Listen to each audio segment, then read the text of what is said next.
Welcome back. It's that time again for another 3 true scary stories told by the Spooky Moose. Don't forget to like, subscribe, and share. And don't forget to imagine.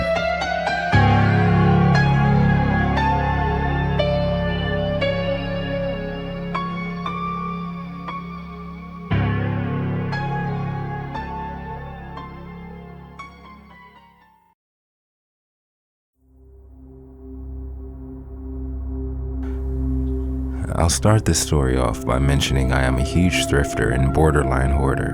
Not in the literal sense, but I do love hunting and collecting cool trinkets or knickknacks that I find searching at thrift shops and even some yard sales. And trust me, I have come across and purchased my fair share of weird and interesting oddities, but there's one I should have left right where I found it. One day a friend and I went to visit a local Goodwill that we frequented. Per usual, I first checked out all the vinyl selections that they had and then made my way over to the paintings. They pretty much had all the same stuff they had the last visit, so I went over to the vinyl record shelf wanting to leave with something. My friend and I picked 6 random records to purchase, and I would check them out later when I was back at home relaxing. After we left there, we got a bite to eat, and then we went our separate ways, with me heading home excited to listen to the records that I just got. After I was home and settled, the time came and I started to play through the records. It was everything from classical piano to weird Russian folk music, which actually wasn't that bad. When I got to the final record, I stopped to analyze the album art. It was abstract, to say the least. To start, the album was old as crap, with the binding of the cardstock sleeve ripped and falling apart. The artwork itself was of a decapitated man sitting with his legs crossed, holding his head in one hand and a dagger in the other. A snake was wrapped around his torso and it seemed to stare at you off of the album cover. Besides this image, the rest of the album cover was jet black, but time had turned it an ashy gray. I removed the album from the sleeve, cleaned it, put it on my record player, and hit play. Silence filled the air as the record began to spin. Then came an angelic-sounding flute solo. It was one of the most beautiful melodies I had ever heard. Then came the violins, playing a sharp, dramatic melody which completely changed the composition from peaceful to threatening. I remember the sound overcoming me, gradually getting louder and louder. I remember starting to feel overwhelmed, sad, and scared all at the same time. The song had now become completely terrifying, every note sending chills through my body. I wanted to cut it off, but I was glued to my chair, my body frozen, scared to move even an inch. My eyes began to feel heavy, and next thing you know, I was waking up. At first, I thought I just fell asleep in my lazy boy like I usually do. But then my heart dropped when I realized what I was doing last. My heart began to race like never before as I patted around for my phone. When I found it and looked at the time, it was now 2:09 a.m. When I got home from the store earlier, it was around 6 p.m., and not to mention I was not tired at all. As I am freaking out about the time lapse, it hits me that I am in pitch black darkness. The thing is, earlier when I was listening to the records, all the lights were on. I got up slowly from the chair, feeling like I had been hit by a ton of bricks. I walked over to the record player and found the record still there, spinning.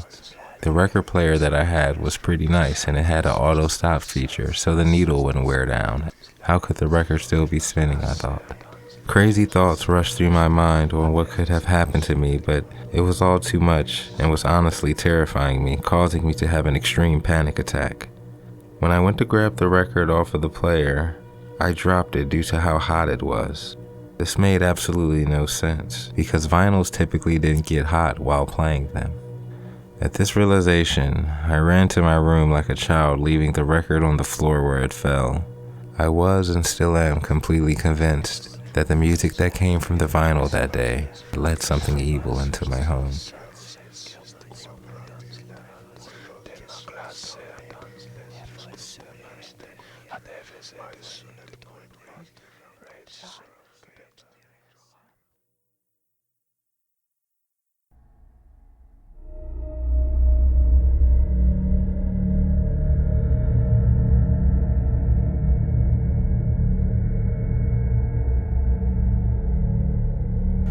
After years of my parents trying to convince me to move out, I finally pulled the trigger and purchased my first home.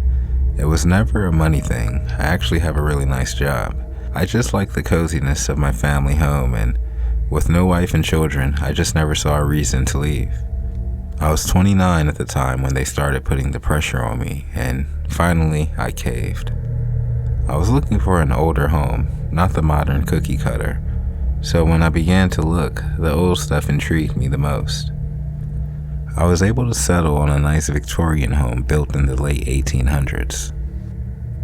It had been upkept really well and had been on the market forever, so I was able to get a really good deal. After a few weeks of packing, I rented a box truck with a few of my buddies and then began to make my way 30 minutes across town to my new place. When we pulled up, my boys immediately started clowning me because, in their words, they said I had bought the Addams Family house. I didn't think of it like that at first, but after they mentioned it, I couldn't unsee it. It was my style though, so I just got a good laugh out of it and we began to unload the truck. When I opened the front door and we all walked in, everyone was in awe. And rightfully so. The 20-foot ceilings in the foyer, the elegantly crafted staircase and crown molding, down to the herringbone floors that seemed to lead you deeper into the house. We set the boxes down because now everyone insisted that I take them on a tour. The place was massive, about 3,700 square feet to be exact. My buddies followed behind me like baby ducks as I led them down the halls and through the rooms of my new house. About 10 minutes into my tour, my friend Aaron started to mention how creepy the vibes were. The rest of us laughed it off, and we basically just called him a wuss. The house came with a few pieces of old Victorian-era paintings and furniture, so I guess that did make it seem a bit creepy. Over the next few hours, we got everything unloaded with very few issues. It was now around 7 p.m., and some of my friends and I were standing around in the kitchen when we heard a scream from upstairs and then running down the hall. Next thing you know, there was a loud commotion in the stairwell. We all looked at each other wide-eyed, then rushed towards the noise, not knowing what to expect. Aaron was sprawled out on the floor, breathing hard, with a look of pure terror on his face. He didn't say anything when we asked if he was okay. He just slowly turned his head and looked up the dimly lit staircase. "Something's up there," he said, with his voice shaking like he had never heard before. "What's up there?" I remember asking, genuinely freaked out at this point. "I seen something in the mirror up there," he said, and then he just asked if I could please take him back to his car. We were done moving stuff, so I agreed, but first I cleared the upstairs with my .45 caliber pistol at the ready. No one was there. I even checked the attic. When I told everyone that it was all clear, I noticed the weird stares Aaron was now getting from everyone. It was a silent ride back to my parents' house, with Aaron just staring blankly out the window. I dropped my two friends off who rode with me. I left the box truck at my parents for them to return in the morning, and then I drove my car back to my new place. The only difference was now everything was a little less exciting and a lot more creepy. When I pulled into the driveway, I felt like an unwanted visitor, and when I approached the door, I also now felt a strange presence come over me. I shook it off and opened the door. When I stepped into the entranceway, a cold chill was in the air, even though it was 70 degrees and humid outside. It was now around 10:30 p.m., and I was beat from a long day of moving. I didn't have my TV or Wi-Fi hooked up at the time, so I just decided to turn in for the night. I walked to the master bedroom where my bed sat lonely as the only piece of furniture in the room. Well, that and an old wooden mirror tucked away in the corner. I was pretty sure this was the only mirror upstairs besides in the restroom. Everything Aaron said earlier came rushing back to my mind, giving me a similar sense of terror. I walked over to the mirror slowly, scared to look into the reflection.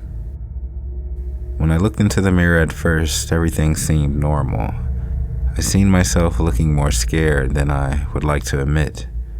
Also, I seen my bed in the background, which was to be expected. As I began to calm myself and have a laugh while still looking into the mirror, my new smile quickly faded.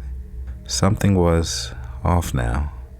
I noticed a picture on the wall while staring into the mirror that I know I did not have hanging behind me. I turned around slowly, afraid of what I might see behind me, but when I did, the picture on the wall was not there. My heart rate now elevated through the roof. Turning to look back at the mirror, the picture was still hanging there, along with a man dressed in old-timey clothes sitting on my bed. I quickly drew my pistol, whipping around and pointing it where I thought he may be. Yet, no one was there.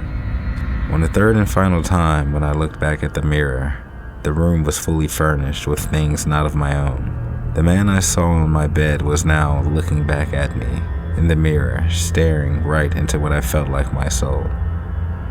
I wanted to take off and run like Aaron did earlier, but I was locked in a trance. The entity spoke to me, and what he said changed my whole view on the paranormal.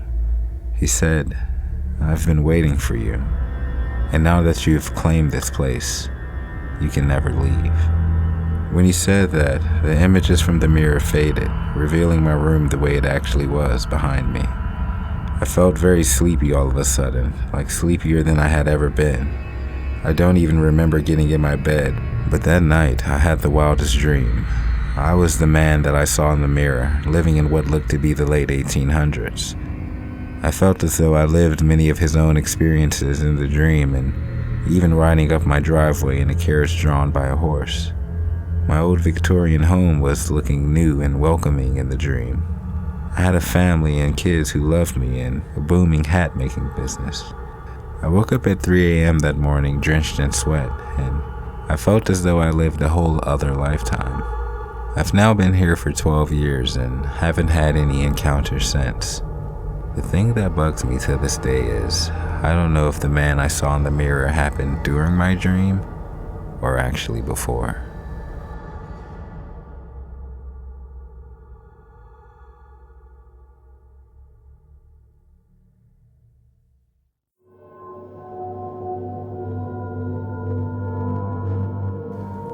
My name is Devin, and I am 25 years old.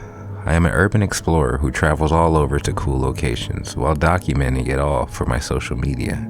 A few friends and I started by exploring abandoned houses and factories in Detroit, which was about a 45-minute drive from my apartment near U of M. We would pick destinations we had researched and planned summer trips to new locations for us to document and explore.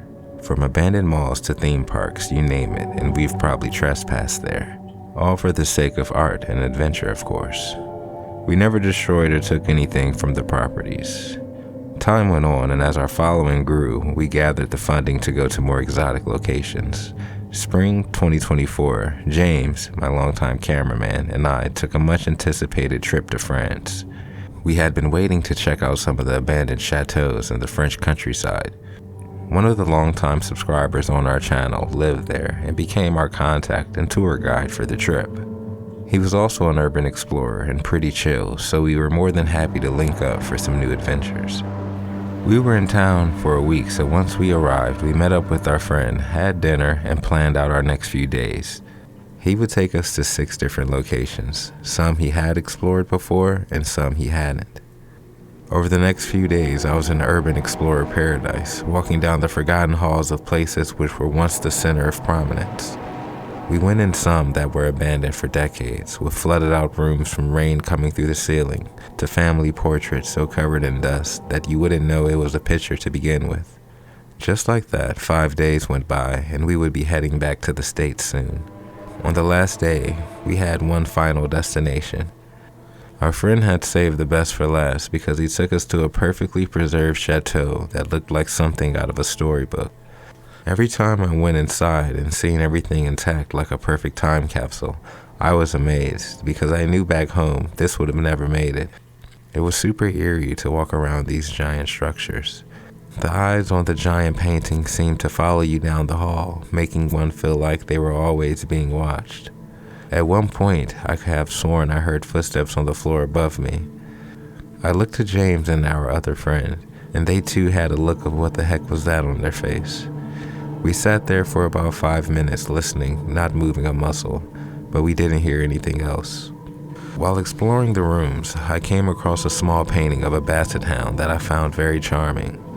My family had one growing up, so I was super fond of them.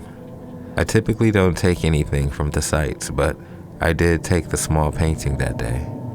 And looking back on it, that was a big mistake. After about 3 hours, we had gotten plenty of great footage, so we decided to wrap up. After getting back to the States, one of the first things I did when I got home was hang my painting of the basset hound I found back at the chateau. Pleased with the outcome, I carried on with my day. That night, while dozing off on the couch, I could have sworn I heard a dog barking coming from inside my home. I jumped up startled, but realized I had dozed off. I figured it was just the beginning of a crazy dream. I got off the couch, cut off the TV, and then went to my room to lay down. After lying there for a few seconds, I heard it again, barking, clear as day. I surely wasn't asleep this time. I got out of bed and looked over every inch of my place, thinking maybe someone was playing some sort of prank on me, but the place was empty except for me. I slowly walked back to my room confused and got in bed.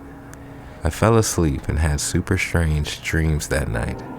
I dreamt we were back at the final chateau that we visited, and everything had been the same as it was the day prior, except it was a little basset hound following us around and sometimes leading us through the halls and stairwells. At first, it all felt normal, and then I remember thinking, wait, there was no dog with us. When I came to that realization, the dog stopped leading us and then turned around and just looked at me. At that moment, I felt something jump into my bed and brush past my face. I struggled to open my eyes, with my mind's eye still looking at the dog inside of the chateau. I sat up in the bed, breathing hard and looking around. There was nothing there. I was only asleep for about 4 hours, but it felt like plenty because I could not sleep the rest of that night. The next morning, after making my coffee, I analyzed the painting. The dog in the painting was 100% the dog in my dreams. I was not a paranormal kind of guy before this, but I felt as though I was having some sort of experience. I was wondering if there was some sort of communication going on here. Feeling bad that I took this dog's painting away from its family's home, I got in contact with my friend who took us on the tour. I told him what I had experienced and let him know I wanted to send the painting back over to France. I would mail it off to him, and he would drop it back off at the chateau for me where I found it. He agreed, and a few weeks later, the dog's painting was back on the hook where I had pulled it from. I never had any more dreams about that dog or that painting after that night. I never heard any more muffled barks coming from outside my bedroom door. This trip taught me that sometimes you are disturbing more than what you realize, and sometimes it's best to leave things where they are. Thanks for tuning in to another episode of 3 True Scary Stories. Please take this time to like, subscribe, and share, and I'll meet you all again by the campfire.